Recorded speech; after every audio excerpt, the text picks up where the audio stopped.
With Separation Studio 4, the abilities of halftones are unleashed.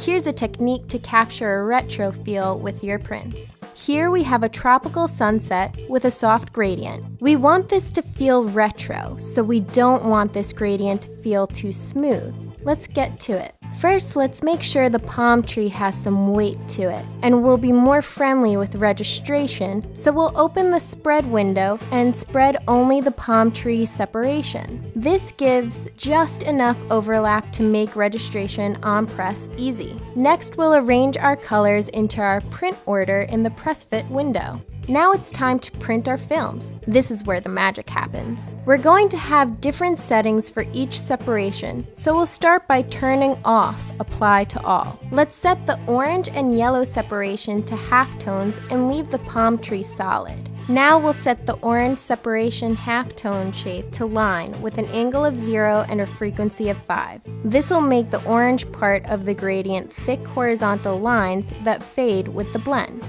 We'll leave the yellow separation as round halftones with a 22.5 angle, but we'll change the frequency to 20. This will give the halftone some texture without making them distractingly large or difficult to expose. Now we'll print the film, make the shirt, and see how it looks.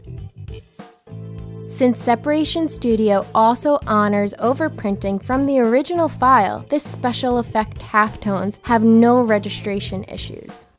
This wonderful retro design was made in Separation Studio 4 in just minutes. Express your creative self with Separation Studio 4. Print without limits.